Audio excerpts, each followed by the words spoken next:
Like I was saying, thank you guys all very much. These are very peculiar times for sure. And I'm sure all of us are tired of having to look at another person talking to their computer. Um, I am not super stoked on this format or having myself filmed or being on camera. And you'll probably notice that I'm not really looking at you guys, because if I have to look and make eye contact and look at the light on my computer screen, it totally throws me off. So I apologize. I'm going to have my eyes looking over at my notes and my things like that. But real quick, I'll give you guys an intro into myself, and I'll probably go into more of my background a little bit. But my name's Brad Klausen. I'm a freelance graphic designer and illustrator. And I make, for the past 12 years, I've been solely just making posters for different bands, from Pearl Jam to Queens of the Stone Age to Nine Inch Nails to Foo Fighters to Built to Spill to Widespread Panic and Fish and Metallica and a whole bunch of other different bands. But as many of us are well aware, concerts have all been postponed. And so when Venice and Chance from Magical Egypt found out that my income stream had kind of been postponed, Venice offered this idea to give this class. And I really liked that idea. I liked that idea because it would give me a chance to get this info more on record, and as well to get my own ideas more sort of formulated and figured out, because I'm still learning a tremendous amount about all of these things, and my own ideas are evolving. And so it's really good for me to get to just speak these things through and to set these things up, because it helps me figure these things out. And I enjoy talking about it. And so despite the fact that originally it was presented to me to hopefully try and give me a little supplemental income, mostly I was just excited to discuss this subject, and I wanted to make sure that the class was free. Because if anybody else out there is like me and has had their income screwed with, you realize how important every dollar is. And so for those of you out there who still have your income and you have donated, thank you so much. It's extremely very helpful. But for those of you who can't, don't worry about it. Just hang out and you'll get to still get all this information and listen to me ramble. This is the first time I've ever done something like this, and I'm not, like I said, I'm not really a fan of cameras or being on camera. I'd much rather be written words on a page, or illustration on a page. And I have a tendency to ramble and to over illustrate points, so I apologize in advance if this gets long-winded or clunky. This first class might be kind of clunky. And for the next class too, or the next coming classes, I also hope to have like do some share screen stuff and have images and have other things to follow along with, because this stuff is so visual. And but for now, it's just going to be me talking into my computer like everybody else on the planet seems to be doing right now. So why the title? Why the title of Sacred Physiology? It was a title, the term was first coined by John Anthony West in 2013, when I showed him all of this work, and I had some other working title that I kind of thought would be good for this, and he thought that was too woo-woo sounding. I don't remember exactly what it was, but he said Sacred Physiology would be kind of a good name for it. And I think his thinking on that was that it would be sort of in line with sacred geometry, or this idea of a sacred science. But personally, I'm not really a super big fan of the term sacred. It kind of has a lot of baggage, in the same way that words like spiritual or divinity or God, or it has this kind of religiousness to it. But I get why John wanted to kind of give it that name, because it's in the same way of sacred geometry. It's kind of dealing with this idea of perfecting something, or of these building blocks of our existence. I mean, that's really all sacred geometry is. It's just that golden ratio of phi of 1.618, and it's applying those ratios towards architecture or towards art or any of those things. Is it sacred, because people are using those proportions? I don't know. It reminds me of tuning a guitar. There's a certain length that the string has to be in a certain tension, and then the note is either sharp or flat, and you get it to a point and it resonates, and that note there's the note. It's true. So, we don't really think of a tuned instrument as being sacred, but I think of it as the same way as I do for sacred geometry. I don't think of it as some sort of holy type of thing, and I think that word has a little bit of baggage to it. And physiology, because the subject deals specifically with trying to decipher what our ancestors knew about the physiology of the fluids of the body, especially the fluids in the brain and the skull in relation to higher states of consciousness. So sacred physiology has to do with this idea that there is a way to perfect the fluids of the body, which in turn allows one to access visionary or revelatory states of what could be called perennial truth.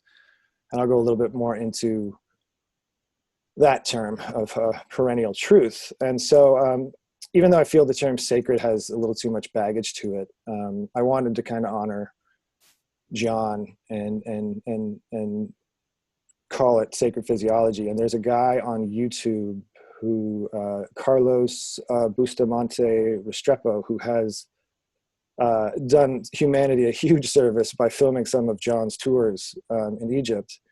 And there's one of his that a friend of mine told me about from 2016. They're out in front of the temple of Dendera. And John is talking to them about this concept of sacred physiology. And that was in 2016. And I've kind of moved past that term when he first told me about it. And just seeing those videos and seeing him talk about it reminded me, like, oh, right, that John he's in. It's 3 years later and he's still talking about that term. He's still into it. And I hadn't talked to him probably since 2013, since I went to visit him and show him this stuff. And then in the video of the 2016 video at Dendera, at the 32-ish minute mark, John is talking to somebody in there, and he mentions, again, he brings up this idea of sacred physiology. And he says, my pal, Brad Klausen. And even though I had shown John this information and I knew he was behind it, and he thought there was something to it, I never really knew his thoughts about me, and so to hear him refer to me as his pal just made me all warm and fuzzy. And so I want to try and do something in each one of these classes to honor John.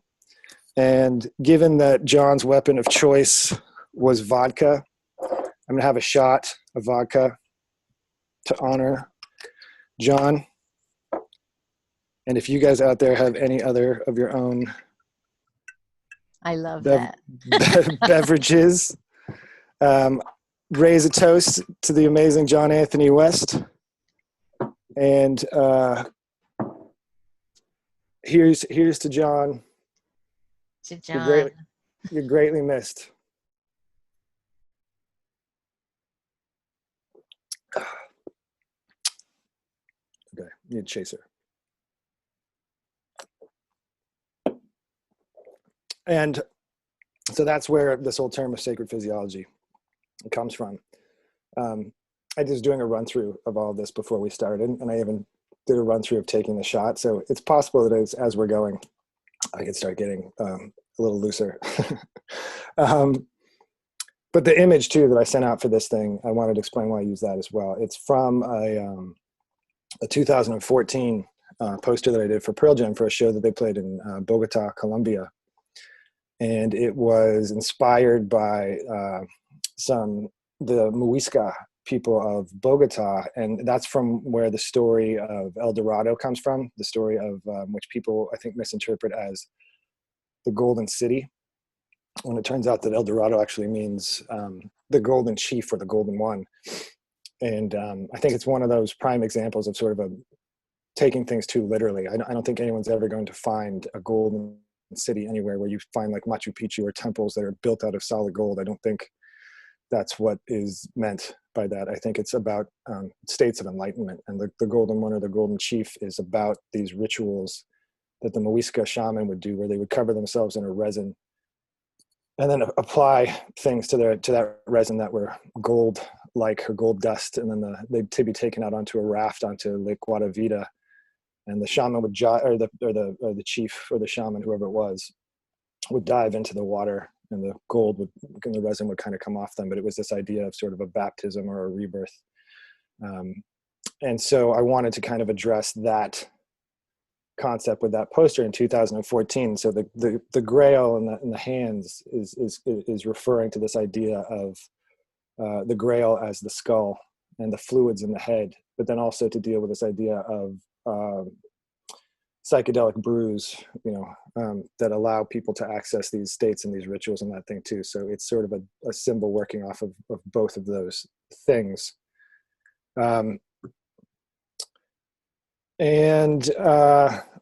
Real quick too, I want to also address this idea of physiology. There is a book in the next class that I'm probably going to go into. That'll be sort of the focus of the next class, which will be this pamphlet by Manly P. Hall, this 50-page pamphlet. Vodka's already hit me. The Occult Anatomy of Man and Occult Masonry. And in that, there is a part on page 36 where Manly Hall says, we may call these occult truths, and we may call these occult truths the principles of operative spirituality, in contradistinction to modern religion, which is made entirely of speculative theories. People do not dream that religion is physiological, nor would they believe that their salvation depends entirely on the scientific use of the life elements and forces within their own bodies. But in spite of all that may be said to the contrary, such is the case. During the next few years, much will be done to enlighten man concerning the secret workings of his own parts and members. And that's what this field of study is dealing with, is the physiology of the human body. And so I want to go into sort of an overview of what to expect, or what I hope to do with this class if we continue going with this. And even after we all get released back into the wild, I hope this class will be something that I can continue pursuing and continue working on. But what the class is and what the class is not is something I want to address, because given that we're dealing with looking at ancient civilizations and what they understood about consciousness, unfortunately with that subject there is a lot of stuff that gets kind of mixed in with that. And so in the sense of alchemy, and for anybody out there who isn't into alchemy or doesn't know what it is, or they're only familiar with it as thinking it's a bunch of get rich quick schemes for fools trying to turn physical lead into physical gold, it's really far more than that. And in the one sense, I mean, alchemy is basically synonymous with chemistry. My better 9/10 and I, Kristen, we went and took a laboratory alchemy class in Marysville, Washington years ago, taught by Robert Bartlett, who's written some books on alchemy.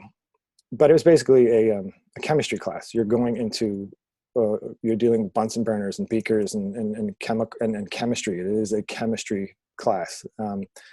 But you also have the philosophical aspect of alchemy, which is to refine something or to distill something. This whole idea of turning lead into gold, this idea is that you're going to get the gold out of the lead and refine the true essence, and you're going to remove all of the dross and all of the fat, and you're going to get to that pure essence of what a thing is. And so that's kind of what this class, I hope to do with this class, which is to get rid of all the fat, and there's unfortunately a lot of fat, just get to the true essence of this science of sacred physiology. So what this class is, it's a study of the science of consciousness as understood by cultures of the past and how they encoded their knowledge in their artwork. their artwork from paintings, illustration, architecture, sculpture, but also in literary works of art, religious scripture, mythology, fable, parable, and story. It is an attempt to show that throughout human history, man has known ways to incubate visionary states, to refine the physiology of the body, to access more unified states of consciousness through which knowledge is revealed and obtained. And I'll go more into that idea of states of knowing. And so, important thing to understand too about this is that this idea that there is truth that can be obtained in these transcendent experiences. And, you know, people like Jordan Peterson and Sam Harris can argue all day and night, and they have, over what the true meaning of truth is. And then that's a big philosophical conversation that's been going on since man's been able to contemplate what is the meaning of truth. But I think at a very basic core element, we can all agree that there are things that are demonstrably true. The technology that we're using right now that I'm using to speak into a computer screen and to be broadcast to the globe, all while you're all sitting in your homes, that's demonstrably true. The physics of the buildings that we're all sitting in is demonstrable truth. You know, the electricity running through its walls, our whole world is built upon one demonstrable truth after the other. And there is a philosophical school of thought known as perennialism. And now perennialism can kind of be summed up in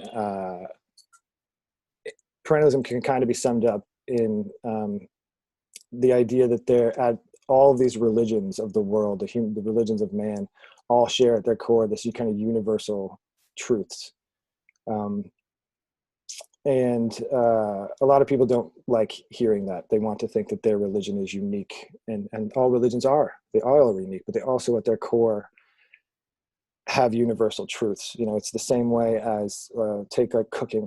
You know, if you go to Japan, food is going to be cooked and prepared different than it's going to be cooked and prepared in Mexico or in Norway or those things. But at its core, it's still just cooking. You know, but all of these cultures have added their own uniqueness to cooking and to preparing food, or music. You know, there's a big difference between the music of say India compared to the music of America, you know, or any place that you go to, and every one of these cultures throughout time gets to add their stamp to music, but at its core, it's just music, right? So there's truth that runs through all of the religions of the world, and yet at the same time, all the religions of the world have added their own understanding and their own flavor to all of these things. So it's not to try to diminish any particular religion, but it's more to just show that there are archetypal truths that run through all of these things. And perennialism is sort of an interesting word, because when you think about plants in your garden, you have annuals and you have perennials, and the annuals only last a year, and the perennials can last more than 2 seasons. But perennials are not eternal. I mean, I think the average lifespan of the average perennial lifespan is 7 to 8 years or something like that. But there are perennial streams and rivers, and these phones, right? It's like Pavlov's dogs, always having to have some bell to distract you.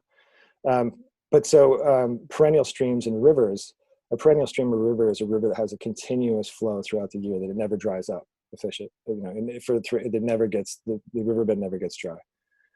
And I like that term, continuous flow. And I think that is an appropriate way to look at this idea of perennial truth, that there are truths that are continuously flowing throughout time, regardless of whether or not human beings are here to understand it. And everything that we know, all the truths that we know that have allowed humanity to become the dominant species on the planet that we have, and allowed us to become so much more far kind of evolved than the rest of the species, not always, but for the most part. All the things that we know are just truths that we've discovered. You know, I mean, cell division, photosynthesis, reproduction, the geological formation of mountains, plate tectonics. All of these things have been true for billions of years, long before human beings discovered them. They're just there. They're just, the plants don't need human beings to label photosynthesis. Like the plants have been existing and doing these things without us. There's no need for human beings to come along and give these things names and to try and understand them. There's truth running throughout all of these things. And that would be that perennial truth that is just running through our existence. And so I think that's a key thing to kind of to focus on, is that our ancestors were able to access visionary states and to hold on to demonstrable truth and bring it back and apply it in everyday life. I mean, if you think about people like Benoit Mandelbrot, who was the one who kind of explained fractal geometry to all of us, right? Fractal geometry has been around since the beginning. It was just someone that came along, like Benoit Mandelbrot, who understood it in a way, and his brain understood those things in a way that he was able to explain it to all of us in a way that we all now know what fractal geometry is. So you can take information in these transcendent visionary states, and hopefully if you can hold on to it, you can bring it back and then demonstrate it in the real world. Let's see. And then our ancestors were able to take that information and encode it into their artwork and try and attempt to be able to create something that transcends language and transcends time and is just visual symbology, that regardless if you speak the language, you can understand the imagery. And I will hopefully be attempting to try and illustrate examples of this artwork and the symbols behind it.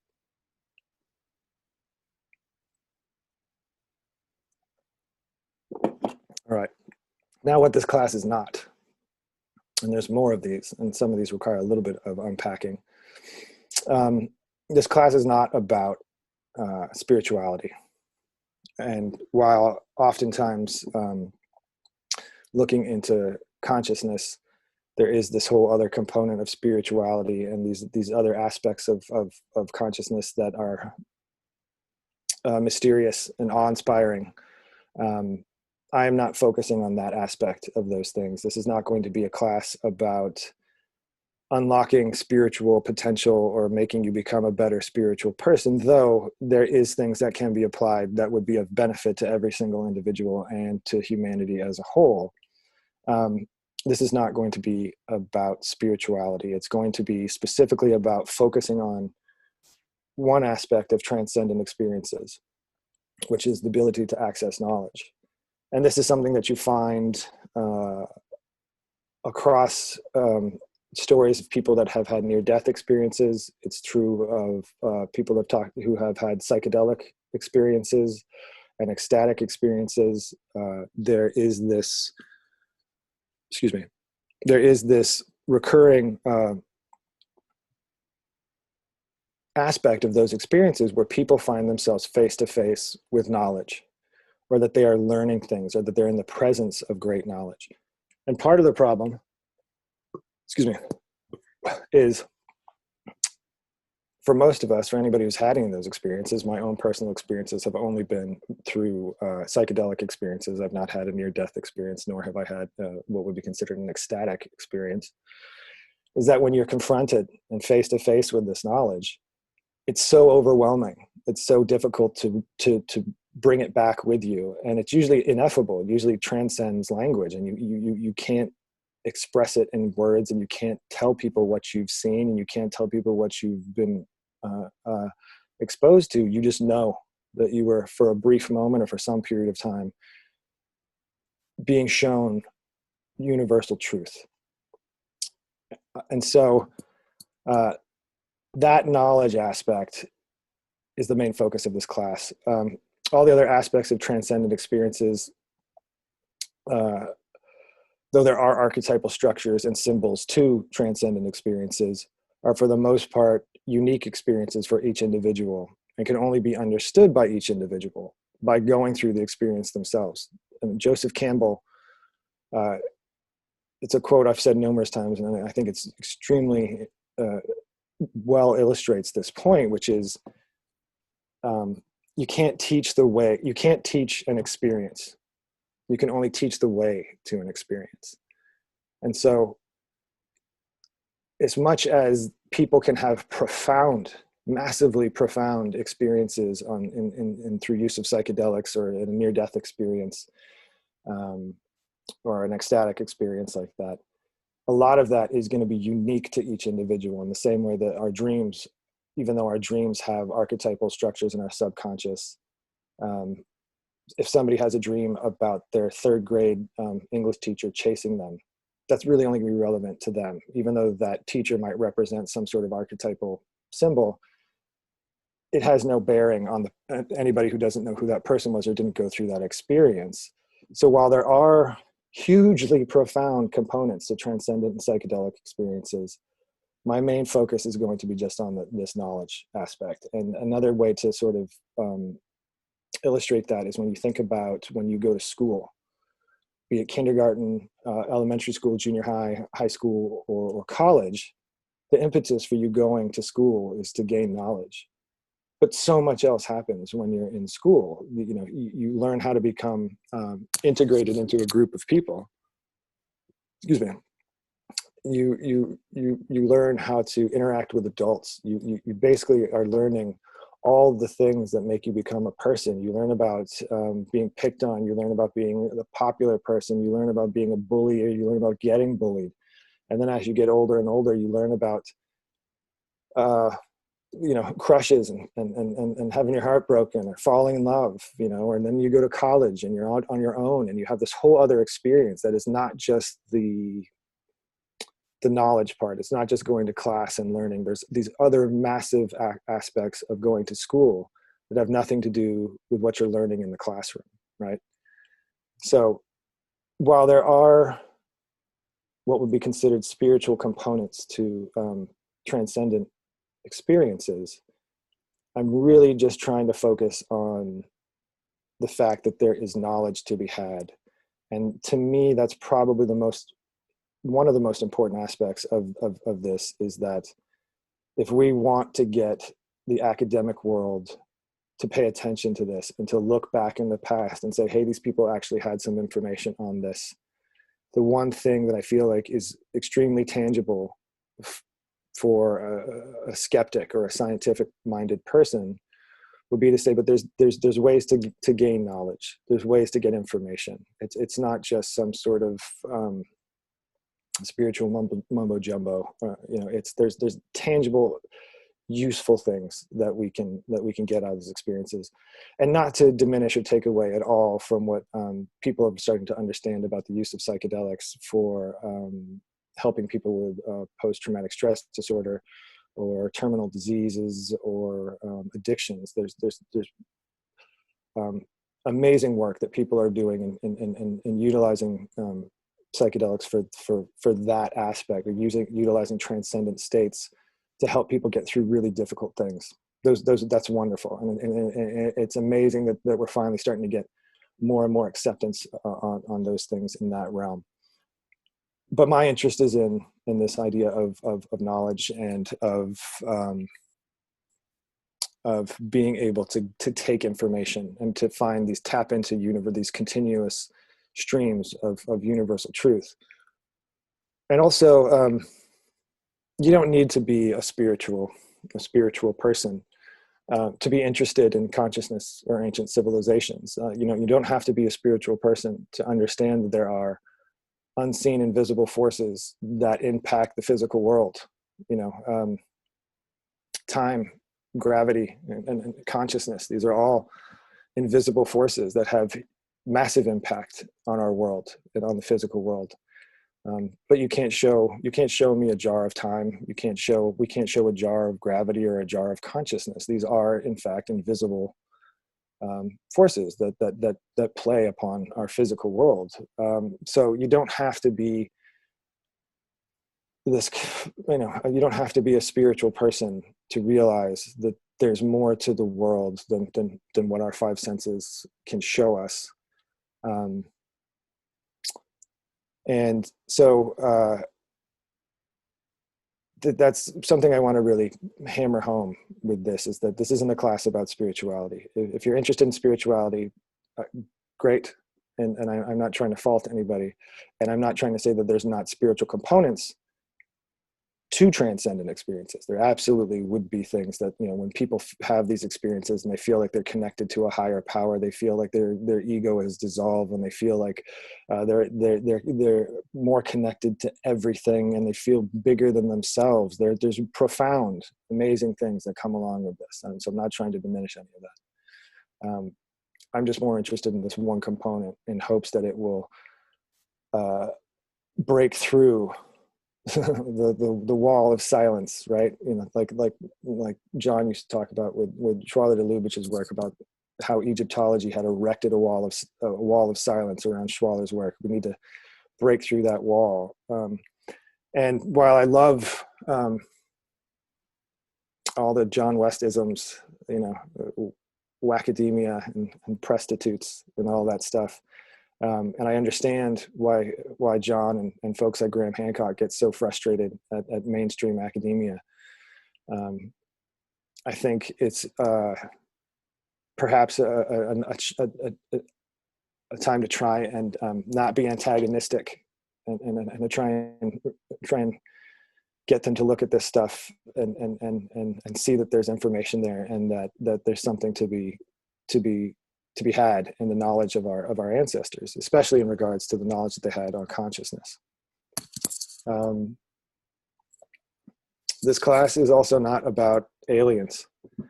Unfortunately, when dealing with ancient civilizations and consciousness, this subject of aliens gets wrapped up in all of this stuff. And I think, given the biodiversity on this one planet alone, given how much the rich biodiversity that we see on one planet, it would be absolutely illogical and foolish to assume that in the vastness of the entire universe that biodiversity is not all over the place. So I'm not trying to say that there's not aliens. Perhaps there are. The point that I'm trying to make is in my my interest in this, and anytime I've looked into any of these esoteric authors and these subjects, I see no evidence of aliens. I see nothing, and I actually find it extremely insulting and disrespectful to humanity and to the artists who have created these temples and these works of art to just give their accomplishments and their brilliance away to little gray men. Anybody know when it went from green to gray? There used to be little green men, and then they switched. They lost their pigment. But to give folks an example of why this notion that aliens are involved in this is a misunderstanding and a misreading of this symbolic language. One of the prime examples that the ancient astronaut theorists like to talk about a lot of the time is the biblical story of Ezekiel's wheel. And in that story, Ezekiel has a vision, and a chariot comes out of the sky, and he sees inside this chariot a being that seems to have the face of four cherubim, of a man, a bull, a lion, and an eagle. And there's this whole story of wheels within wheels, and they're all surrounded with eyes. And people have taken this to mean that this is a story about a UFO landing and some strange creature coming out of this UFO who has all these different faces. But if you understand what those four faces are, the man, the bull, the lion, and the eagle, they're the four symbols for the fixed signs of the zodiac. The man is Aquarius, the bull is Taurus, the lion is Leo, and the eagle is Scorpio. The Scorpio has a scorpion and an eagle. For it has two symbols throughout time for it. And so you begin to realize that that's not a story about a UFO. It's a story about astronomy. It's a story about the stars, and it's a story about the equinoxes and the solstices. The wheels within wheels. I mean, you know, our solar system is wheels within wheels. The moon wheels around the earth, which wheels around the sun. The ecliptic, it seems to wheel around the earth. You know, there's this whole thing is one big, you know, gears upon gears, and that's full of eyes, right? So those would be the stars. It's the Ezekiel's wheel story is a prime example of how people are misreading a symbolic language and reading it on sort of its surface value, and putting aliens onto symbolic language that has nothing to do with that. In fact, it has to do with scientific information, and has to do with things like astronomy. And also, there's always this idea that, you know, how did the Egyptians know what they knew? You know, they must have been taught. They must have inherited, they were too smart. They must have inherited this information from beings with higher intelligence. And they either speculate that that was, you know, some lost race of advanced beings or aliens. And if you play that scenario out, you say, okay, let's say the Egyptians got their information from aliens or Atlanteans. All it does is kick the can down the road, because who taught the aliens and who taught the Atlanteans? We're still left not knowing where the information came from. And at some point, knowledge has to start someplace.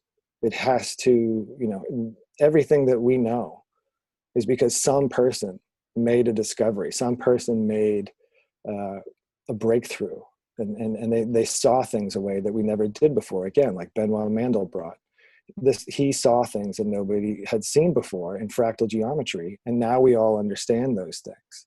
He wasn't taught that by aliens or Atlanteans or anything. He figured it out on his own because he was contemplating those things, and he had an epiphany. He had a revelation, but he had an epiphany and a revelation based on the fact that he was thinking about those things. And I'll go more into epiphany and that sort of idea of ways of knowing. But going into in this line, going into Atlanteans, this class is also not about lost civilizations. I don't feel like lost civilizations are necessary to try and understand where the Egyptians got their information from, or where anyone got their information from. And again, it just kicks the can down the road. If the Atlanteans were so smart, where did they get their information from? Who taught them? You know. And I also don't find that story of Atlantis to be a historical story. I don't find it to be a historical account. Whether or not there actually was some island somewhere that got submerged, if that did happen in history, maybe there's something to that, but I don't think that's the point of the story. I don't think the point of the story was merely to say there was once some advanced people and they screwed up and the gods punished them. I don't believe that to be the story. I believe what is being told in the story of Atlantis is this archetypal allegory for virtue and vice. And that's one of the main tenets of this field of sacred physiology, is understanding this relationship between virtue and vice, of a descent into a lesser state of mind from a higher state, of a fall of man. And if you look at that story of Atlantis and think it's a true story and think it's a historical story, that means that Plato, who's known for being for allegory and for metaphor and for parable and symbol. I mean, when you go into English class and you learn about allegory, the example that they teach you about is Plato's allegory of the cave. No one's going around looking for Plato's cave. Everybody's still going around looking for Atlantis, right? So I think it's sort of ridiculous to think that Plato actually believed that the god of the sea, Poseidon, which by the way, if we're to believe the story that Solon was told the story of Atlantis from Egyptians, and he fortunately was able to transfer all of the Egyptian names to Greek names. There is no Poseidon in the Egyptian pantheon of gods. There is no, as far as I'm aware, there's no god of the sea. There are gods of water. There's Khnum, who is the god of the river of the Nile and who releases the water for the Nile. There's Tefnut, who's the goddess of moisture or wetness. I think, and then Nun is the goddess of the primordial waters, but there is no Egyptian Poseidon. There's no god of the sea. There's no, ripped old man riding around in a chariot being pulled by dolphins. There's no Aquaman who's talking to fish. So I don't know how that all fits in the idea that this is an Egyptian story. But I digress. That means that Plato believed that the god of the sea fell in love with a mortal woman named Cleito, and he burst these mountains out of the sea to protect her and made this island, or to enclose her and to protect her. And then he mated with her, and he had 5 sets of twins. Which, first of all, people don't mate with gods. That's not a thing that happens, and that's also a very Greek storytelling device. I don't believe, and I'm not entirely sure because I'm not an Egyptologist and not terribly well versed in the history of all the Egyptian gods, but that's a very Greek concept of the gods mating with humans, right? Zeus was getting it on with all the hot ladies down there, right? The Egyptians, I don't think, have that in their religion. This idea of the gods coming and getting busy with the masses. But so that means that Plato thinks, if this is a historical account, that Plato thinks a god mated with a human, and they had 5 sets of twins. And so not only do people not mate with gods, they also don't have 5 sets of twins. That's not a thing that happens in human existence. Maybe it does. Maybe there's some sort of bizarre probability case where some family had multiple 5 sets of twins. But reality, it's going to be number symbolism. It's going to have to do with something that has nothing to do with trying to make a historical account of anything. It's symbol. It's metaphor. But I might go back into Atlantis a little bit in this first class here. But so while it would be fascinating to history, and I'm not trying to diminish anybody who's trying to find previous civilizations, that would be great for understanding anthropology, and would be great for history to know if there was. It'd be like finding missing links in species and any of those things. If that's something that you're interested in, or people that are interested in, that's your jam. Then good on you. The point being is that it's not necessary, in my opinion, to need a missing link, lost civilization to explain how the Egyptians had the information that they did. And I think instead of looking for these lost civilizations, why not focus our attention on the civilizations that we know exist, that you can walk through their monuments and you can read their art and you can study what they left behind instead of trying to find these ghosts. There's even though Egypt is in ruins, there's still plenty of information to be had by studying them. There's plenty of information to be studied by all the civilizations that we are aware of that existed. And if we're talking about lost civilizations, we have to talk about Lemuria, which is, in my opinion, just sort of ridiculous. Lemuria is based off of what its name says. It's based off of lemurs. Geologist William Blanford in 1860 came up with this land bridge idea between Madagascar and Africa and India. And at the same time, German biologists Ernst Haeckel took this land bridge idea to explain why there were similar lemurs found in Madagascar and in India, but not in Africa. And then in 1864, zoologist Philip Sclater named the land bridge Lemuria. So it was basically a way for people for zoologists and biologists to try and explain why there were lemurs in one part of the world and not in another part, on an island. And they didn't know about Pangea or plate tectonics yet then. So they assumed that there must have been a land bridge and that it sunk. And then along comes Madame Blavatsky and takes this concept of Lemuria and just runs with it.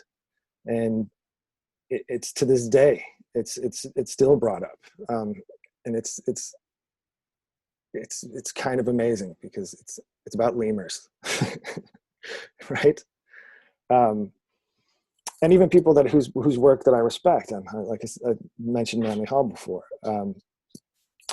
he talks about Lemuria and Atlanteans and root races, and he has reverence for Blavatsky. I am I think, a minority who has no reverence for Blavatsky, but that is a conversation for another time. This class is also not about history, even though this is a conversation where we're looking back into history. And if you had watched Magical Egypt 2 and episode 2, where I mention those Venus statues and how they are from the Paleolithic era, history, these things, we're talking about things in the past, but my goal in all of this has nothing to do with history. I don't care about history. I don't care about the chronology of history. I'm not trying to redate history. I'm not trying to push the historical dates back, though I think that makes sense that things probably are older than they are. I'm not looking for Zep Tepi, or as the Egyptians, which would be the first time. I'm not trying to change any dates or to focus at all on what this means to history. History is a chronology of facts. And I think what I hope to be able to show in all this stuff is that this is something that human beings have known throughout time. And so it no longer matters what point in history this happened. It's just, all that matters is that this is something that human beings have known about throughout our history, and people are capable of. So it doesn't matter if it happened at this point in history or that point in history, or how old or how long ago it happened. My concern is not with redating calendars. History to me is like baseball statistics. You know, there's this minutia of information of, you know, how many RBIs did Ted Williams hit on day games and on Tuesdays in the month of June. You know, some people who are into that stuff, again, good on you. That's your thing that you're into.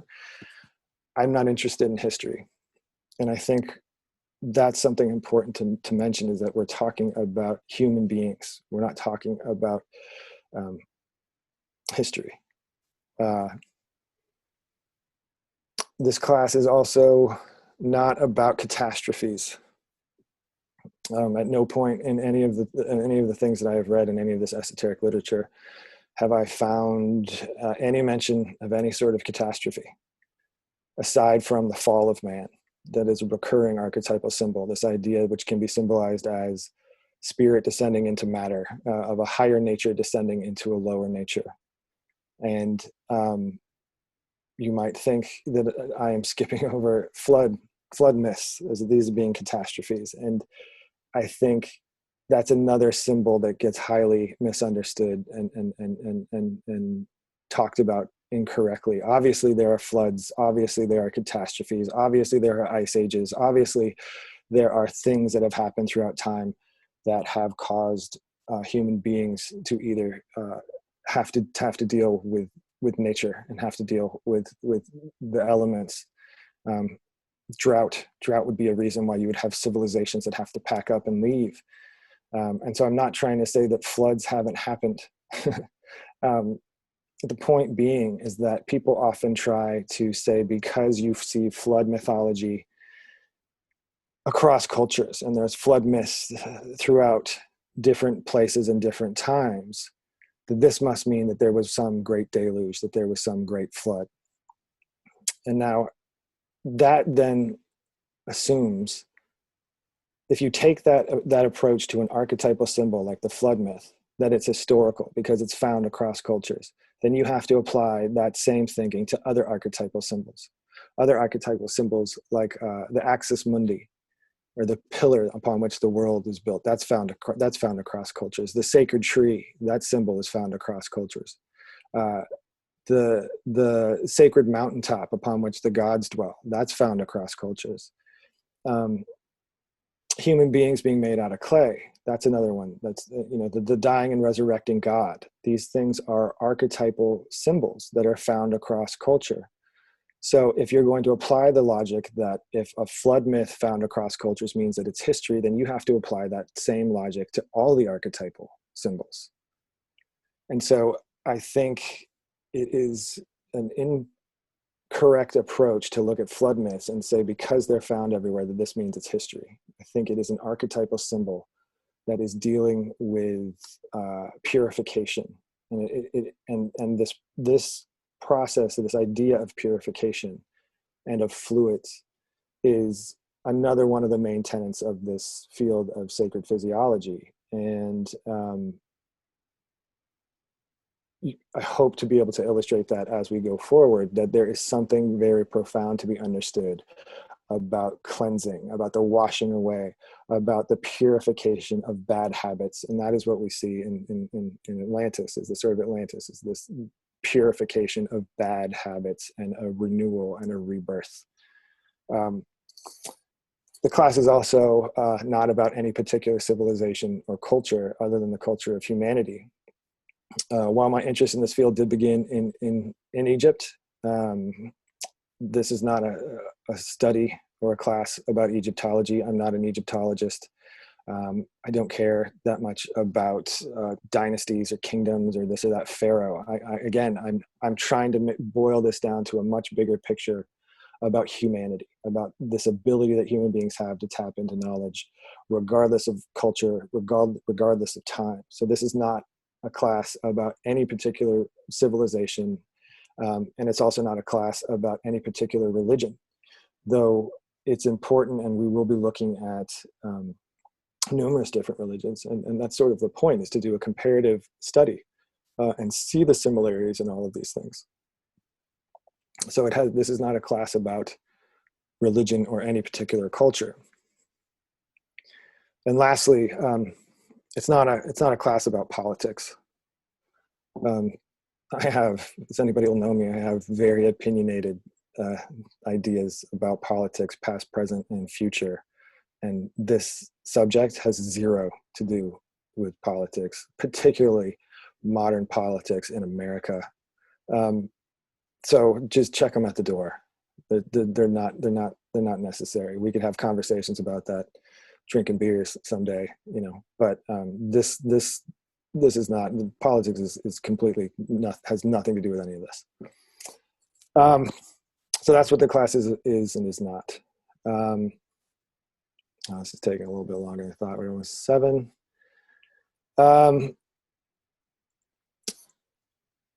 Let's see, I might skip over some of that and just go into sort of a brief overview of what I hope, further to go into the brief overview of what this class I hope to present with this.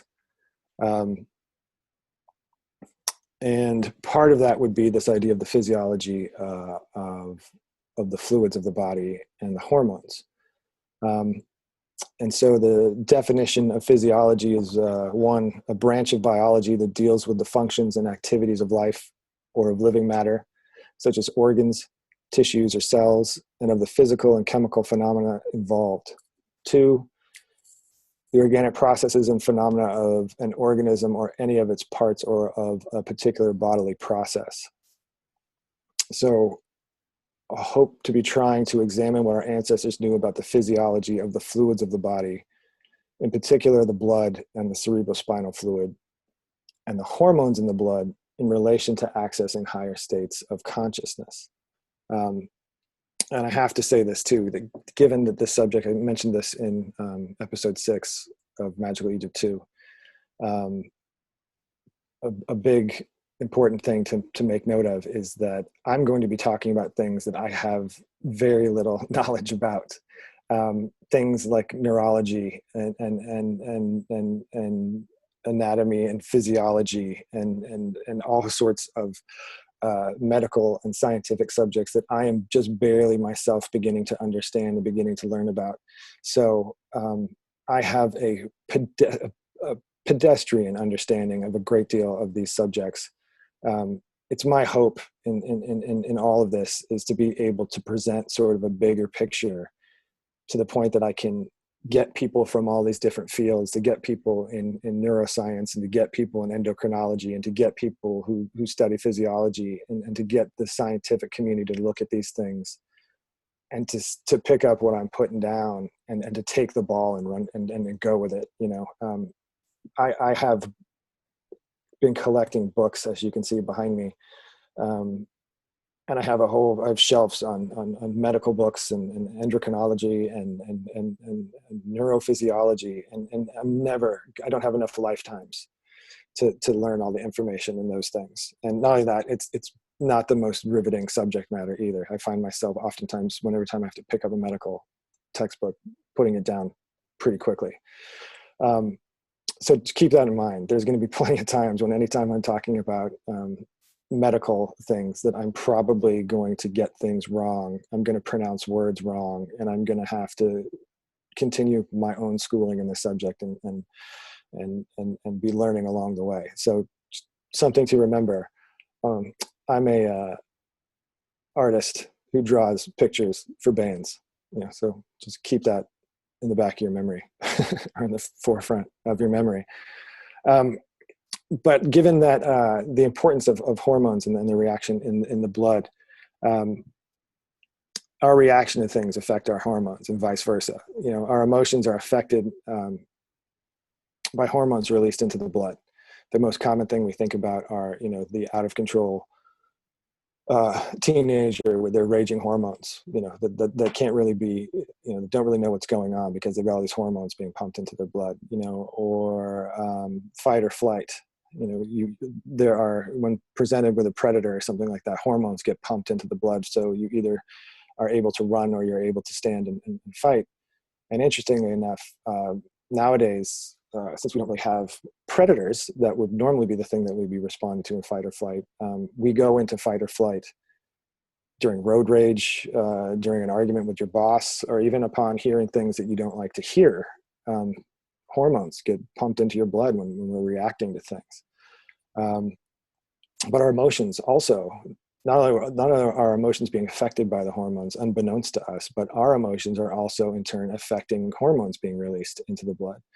When you're stressed, you know, cortisol gets put into the blood. You know, you think about if you're being stressed, your blood pressure is being raised. When you're angry, adrenaline is being put into the bloodstream. You know, happiness, you have hormones like dopamine, oxytocin, endorphins.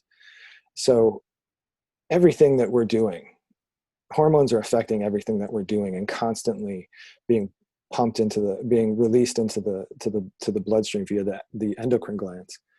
And that in turn, the hormones that get put into the bloodstream change the chemical makeup of the blood. And the blood in turn changes the chemical makeup of the cerebrospinal fluid. And the cerebrospinal fluid bathes the brain inside and out. So this understanding of sacred physiology is trying to understand how to control that chemical makeup of the fluids of the body, of the blood and the cerebrospinal fluid in particular.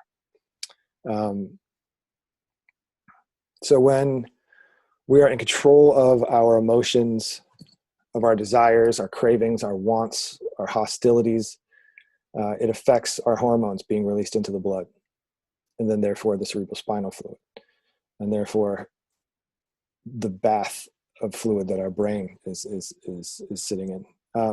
There is a book by a neurosurgeon and neuroscientist named Richard Berglund, who passed away I'm maybe in the 90s. I'm not entirely sure. But this is his book, The Fabric of the Mind. And it's a short book. And I highly recommend it, even though it's written by a a neurosurgeon, it's extremely accessible for people like myself who don't know much about that subject. But he goes on to talk about something that I think is extremely relevant for what we're talking about right here. And there's something important to mention here. He's going to talk about a hormone referred to as 31K. 31K is referred to as a prohormone, a large hormone that is made by the body and then cut into smaller parts. So that's all you need to know about 31K, is that it's a large hormone. But he goes on to talk about the way that the brain and the body communicate. And they're communicating by the release of hormones. And when a hormone is released, it's the speaker of a conversation, and there's receptor cells that are the listeners of the conversation. So it's this coded conversation through sending of chemicals, right? Let's see here. The brain to body conversations that involve 31K as the coded message are best understood. From these interceptions, it has been established that the brain triggers the release of 31K from the pituitary by first releasing two other hormones, vasopressin and corticotropin releasing factor, for obvious reasons, called CRF. These are the quote-unquote juices that Hinsey postulated must flow from the brain to the pituitary. And that's sort of an important term to remember, is juices. It'll come up again. When pituitary cells that produce 31K hear the coded message from the brain, they in turn release 31K into the bloodstream. Scientists know that pituitary cells will listen to a quote-unquote solo by the brain. Either juice alone, vasopressin or CRF, will release 31K, but the cells respond much better if the two substances, both juices, vasopressin and CRF, are sent to the pituitary at once. This phenomenon suggests that the brain does not sing quote-unquote solos to the body, but quote harmonies. Brain/body relationship might depend upon a chorus of individual hormones, perhaps 50, perhaps 500, which are released together to sing hormonal harmonies to the body. If the brain is communicating with the body in this manner, the decoding of a single solo note will not be very helpful. Thus, while more and more evidence supports the notion that hormones are the stuff of thought, it seems less likely that individual hormones control individual aspects of the brain function. Combinations of hormones come together to do the brain's bidding. And I bring that up mostly just to bring to this idea of hormonal harmonies. That there is some sort of cocktail, that the brain is going to respond better to harmonies than it is going to respond to solos. And so that's an important feature to remember and to keep in your mind, is this idea that we don't know what these hormonal harmonies would be for certain states, and for the states that we're trying to talk about here, these states of higher consciousness, it seems that our ancestors maybe understood, or I think they did understand, how to refine the fluids of the body, how to control their emotions so that they are controlling the hormones that are being secreted into the blood, and we're able to generate these hormonal harmonies, that we're able to generate these higher states. And I think that's a key component to remember, is the idea of hormonal harmonies.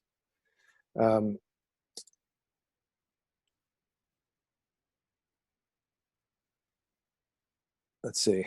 And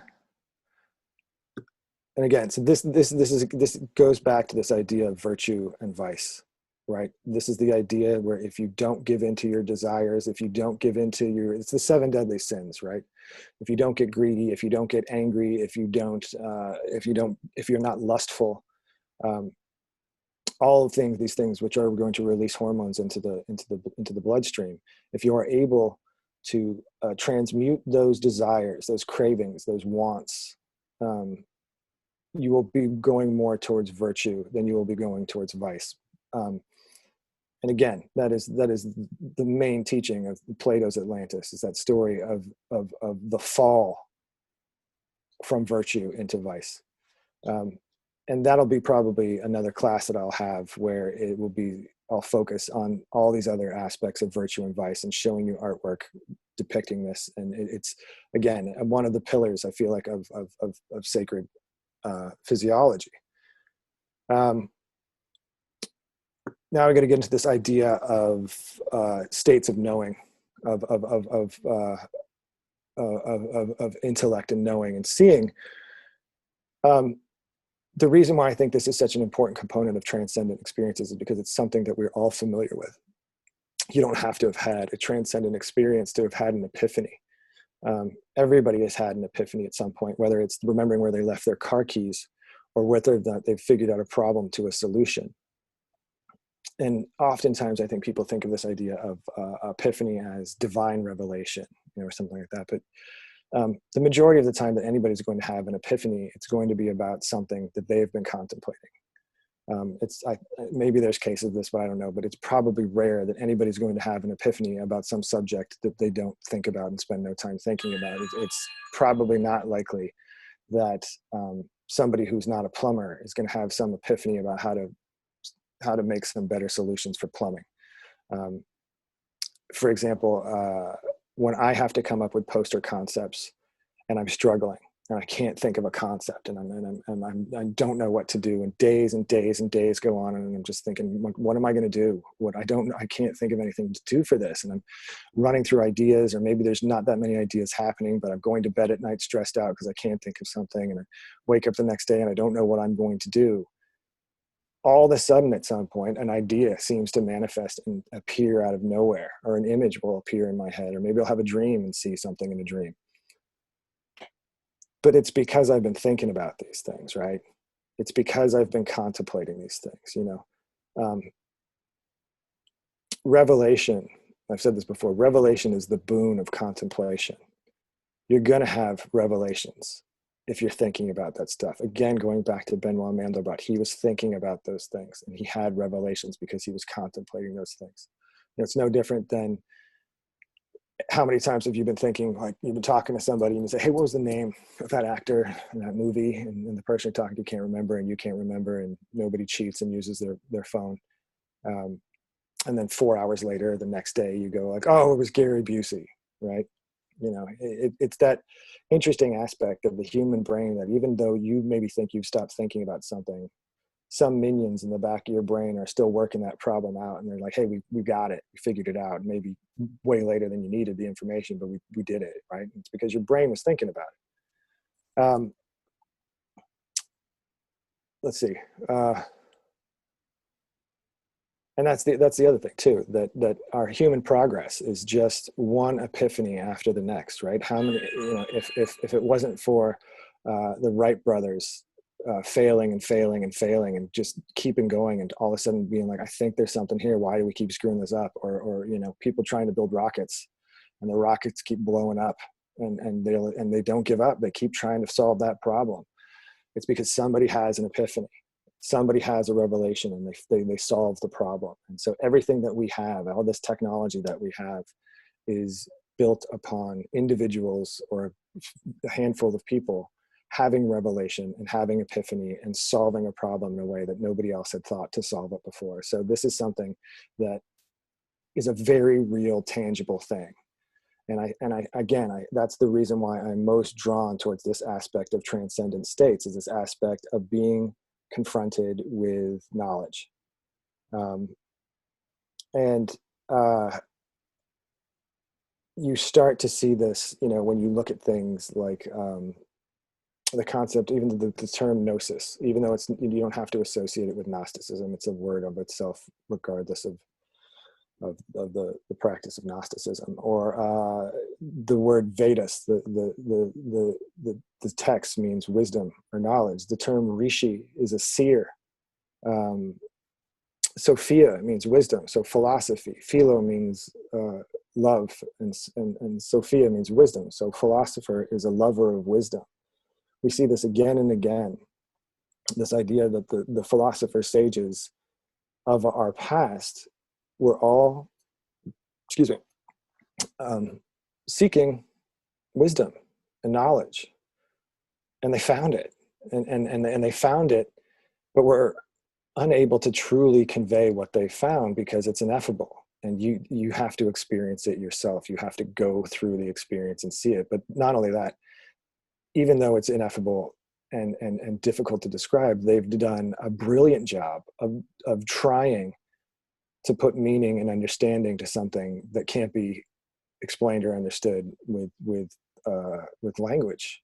Again, Joseph Campbell has said that that's why it's called transcendence. It transcends language. And so it's maybe one of the best things I've ever heard about what art, the goal of art, and it is that art makes the invisible visible. And it's that ability that art has to give meaning to these unknown, intangible things, like love.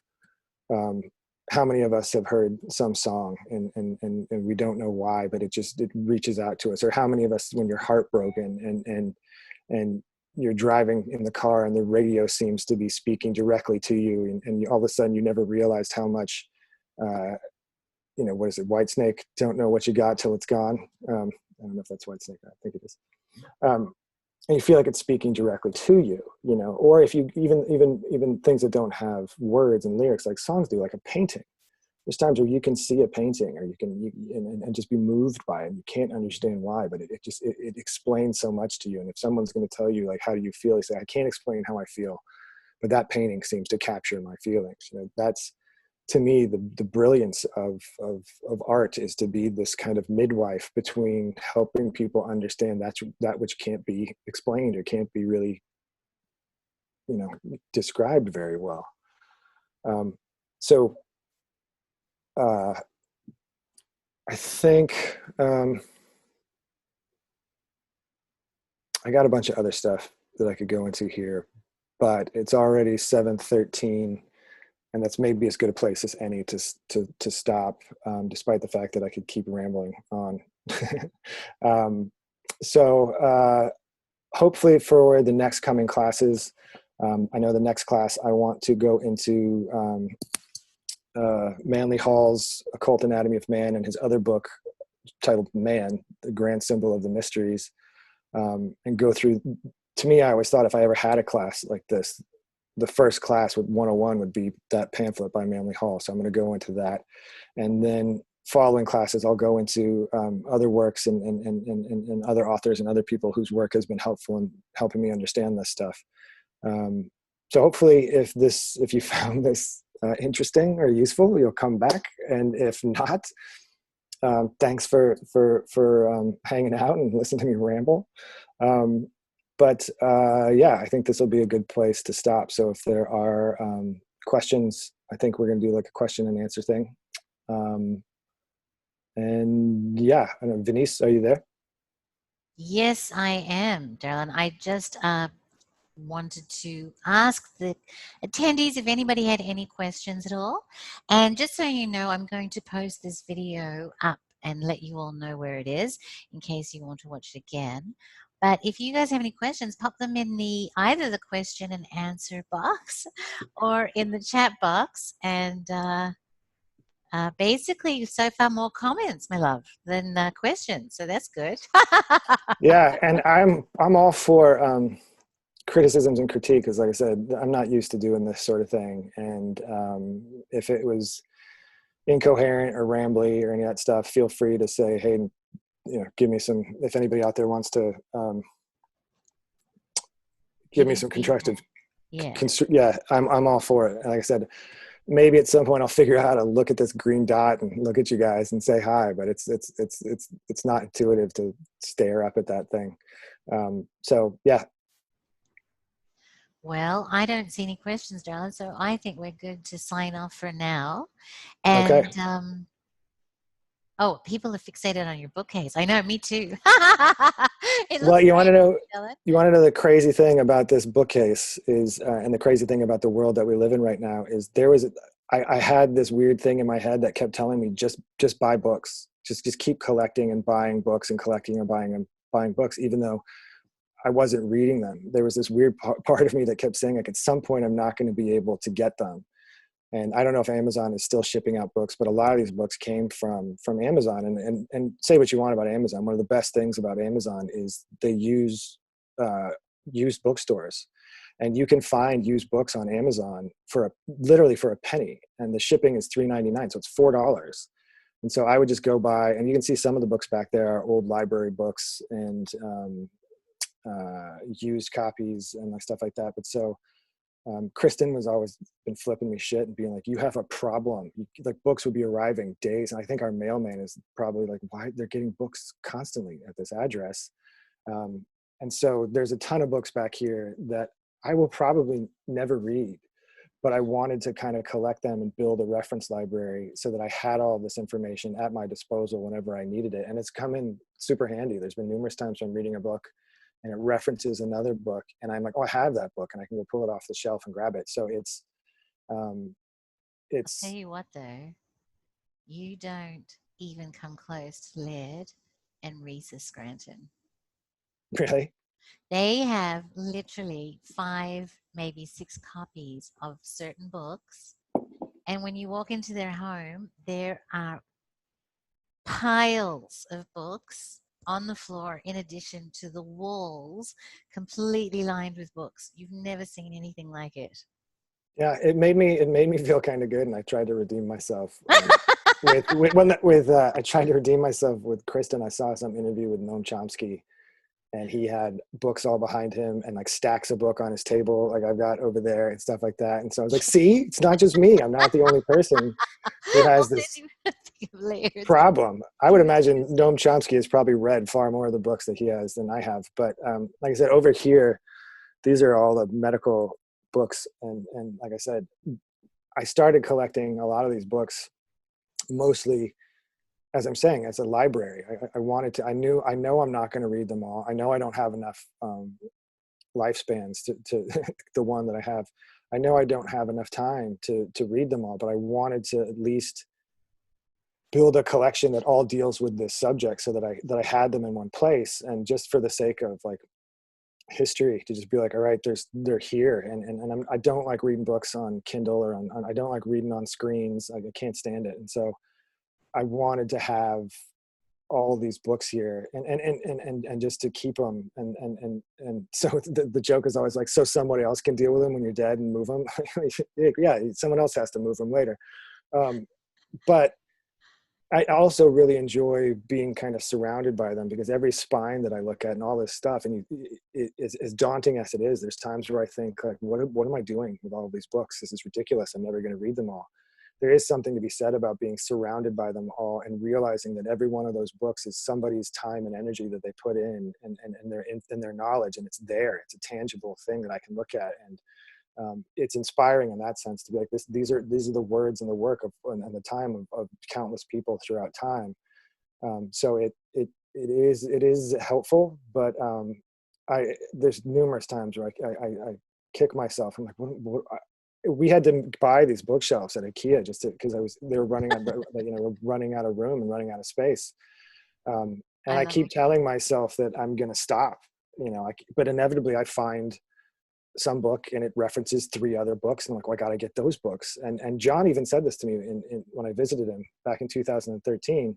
He was like, you get this book and you read the bibliography page, and then you buy all the books from that bibliography page. And he's like, and it just doesn't stop. And he was right. It just, there's some point where it just keeps going. But and not only that, a lot of these books too, you don't have to read cover to cover. Like some of these books I've gotten because there's a sentence in it. And I'm like, I want that sentence. I want to know I have it. I want to know that I can see when it was published. I can hold it in my hand and I have that information. And some books I've gotten for just a chapter. Some books I've gotten for the whole book. So it's not one of those things where it's like a novel and you got to read it from beginning to end. You can jump around and just go like, I just want this chapter. I just need this section. So it is, there's times where I'll pull books off the shelf and I'll flip through it and then realize I've marked something in that book and I've completely forgotten that I've read part of it. I wish I had recall like Mary Lou Henner, that actress? She was in Not Taxi. really. I didn't know she had. I mean, I know who she is. I didn't know she had recall. she has one of those like Rain Man like abilities where she remembers the day she met you, she remembers the date, she just has that like that insane recall ability to just remember information, and I so badly wish I had that, because I don't. Like the thing, one of the reasons why I wanted to write a book is because I forget all of the things that I've read. I'll flip through some of these books, and I'll see stuff that I've underlined and I've marked. I'm like, oh, right, that's why I have the opinions that I do on the subjects, because I read it in this book 8 years ago. And I wish I could remember that. I wish I had that attention to detail to remember that stuff. It's frustrating to me, because if I'm, and especially too, like with the brain anatomy and things like that, if I'm not researching and looking into that stuff, I forget it real quickly. And so it's like I have to be constantly focusing on it, which is kind of one of the reasons why I was glad about this class, was it's going to make me have to keep doing that, because Exactly. I slack. There's Well, times where I won't read for a while, or I'll go through periods where I read a ton and then I stop. to that point of you being slack, because I already know the answer to this question, I would like to know, have you tried any of this or the practical methods that you're going to be talking about? Oh, that's a really good point. Thank you very much for bringing that up. No, this is very much not, I should have said that too, in the what this class is not. This is not a practice what you preach sort of thing. I am, if anything, I've been shown from reading all this stuff is how on the other side of the path that I am, how, I hang out with vice, I party with vice, and I study with virtue, but I'm hanging out with vice all the time. Vice would be the best man at my wedding, and be the person to put me in the ground as well. So I see a lot of these things, and I realize that I need to be applying them more towards my own life and towards my own things, and I do to a degree, but I have no false aspiration that it's one of the things I think is really important to talk about in the sort of spiritual quote unquote community, is that there's so many people who self-diagnose and self proclaim that they've reached the mountaintop, that their third eye is perpetually open, that they've seen the secrets, and they've done all these things, and it's really disheartening, because you'll read these philosophers and these sages, and they'll talk about how it's so difficult for people who have devoted their lives to it. What chance does the regular person have, right? So imagine it'd be the same thing. Like the analogy that I always use is, you can go to the gym, and it's going to be beneficial, and you're going to be healthy, and it's going to be good for you, and you should go to the gym, and everybody should go to the gym, and you should try and exercise, and you should try and be healthy. But even if you've been going to the gym for years and you're the pinnacle of health, that doesn't mean you're an Olympic athlete. That doesn't mean you're at the pinnacle of skill and achievement. But that doesn't mean you shouldn't keep going to the gym. And everybody understands that. Nobody's going to sit there and go to the gym and say, well, I'm the greatest athlete in the world. So I think it's really important to understand that fact that when we talk about the 1%, when we talk about the financial 1%, that 1% is true pretty much in many fields. Like, I mean, I think the 1% of Hollywood actors are the ones that make are the Brad Pitts, or and it's the same thing with record labels. Back when record labels used to be a thing, record labels would lose money on the majority of bands that they had. It was that 1% of like the Madonnas or the U2s or the Prince, or Beyonce, that it was the marquee acts on their label, that the 1% where they made all their money, and the rest of the acts they were losing money on. And so I think it's a really important thing to keep in mind with all this stuff, is that the majority of us, we're not going to even come close to reaching the pinnacle of what these sages and what these philosophers were attempting to do. And it's even so much, it's foolish for people in a modern era to believe that. Like, I mean, go to a monastery in the Tibetan mountains and surrender your life, and go devote yourself like those people have to this task and this task only, and then you'll approach it. But that being said, everybody should still apply this stuff. And like I said, everybody should go to the gym. Everybody should exercise. Everybody should do these things, because it's going to be beneficial, and you're going to benefit from it. Just don't act like you've reached the status that the majority of human beings aren't going to get. And so I think that's an important feature in all this, is that there are beneficial, useful things. There are ways to tap into these states of knowing, and you can glean information from them for changing your behavior and to changing the things that you do. But again, to going back to I like 5 sense reality. I like the material world. I like all this stuff. I like beer and all the bad things for you. I enjoy being a human being. I'm not ready to surrender that stuff for these loftier aspirations. I hope through presenting this information that I can show that it is possible for people to do those things. But in that, what do they say about teachers? Those who can do, right? Those who can't teach, right? Love it. So I'm going to end you there because we've got 2 more questions. So I don't want to keep you going. Francis asked, have you delved into Ayurvedic writings on rasa, the fluids of the body? Lots of reference to plasma and the things that you mentioned today, particularly on emotions. A little bit. I do have, I probably not enough to speak on it, but I have realized that there is information in Ayurvedic and in rasa, and I do have a couple of books on that subject. But like so many of the things, like I was saying, it just falls down the reading list of books. But I do have some books on that, and I have looked into it a little bit. I'm trying to think. At some point, I think I did buy some sort of I don't know if they're called, you would call them rasas, but they were like these, not jellies or something that you're supposed to eat too. So I have looked into it a little bit, but it was a long time ago. But I do think that there is something there, and I have added those books to this reference library. So I am aware of it, but I'm not enough to where I could speak on it. All right, last question, sweetie. Did your Sure. psychedelic experience influence any part of this class?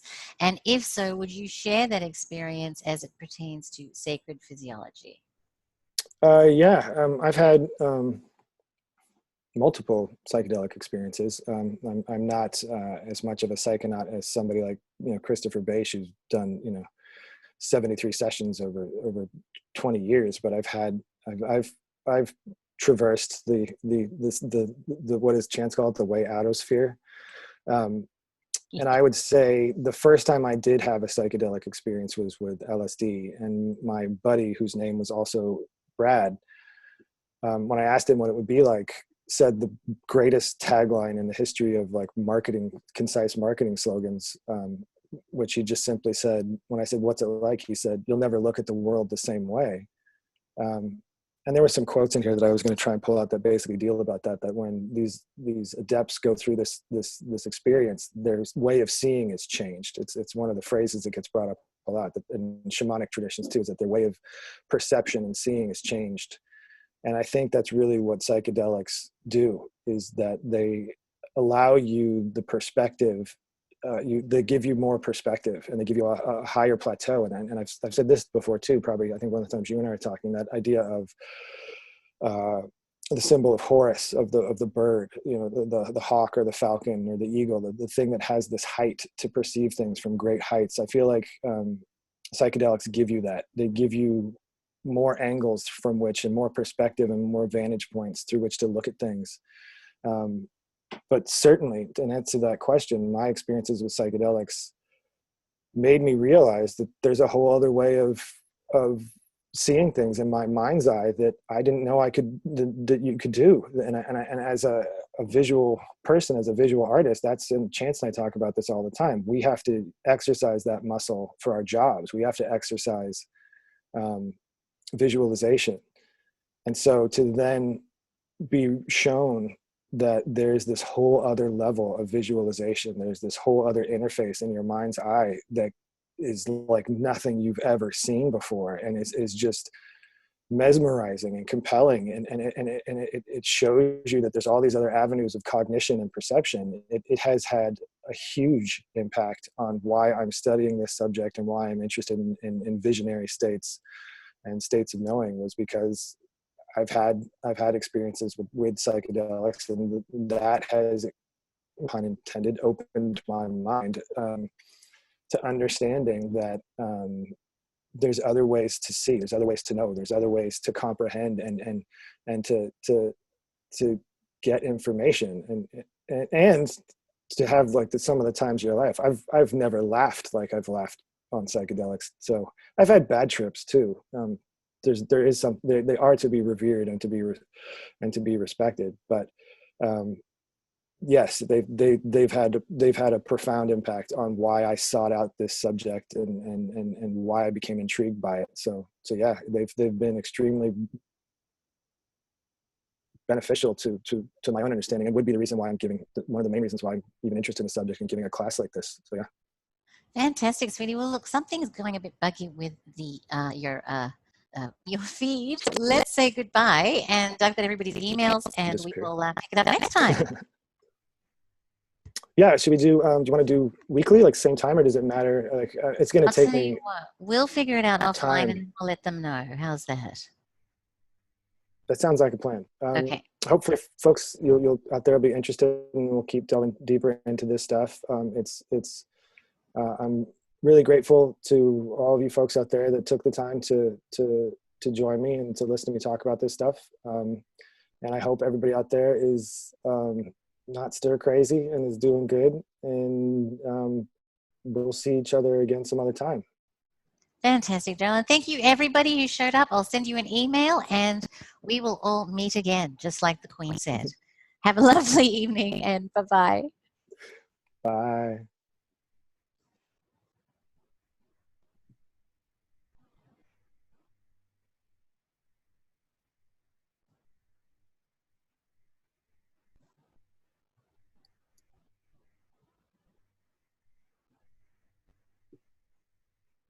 You guys all still see me? Am I still alive?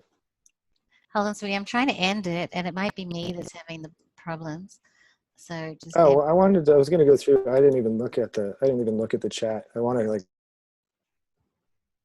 I pretty much read you every question, but I'll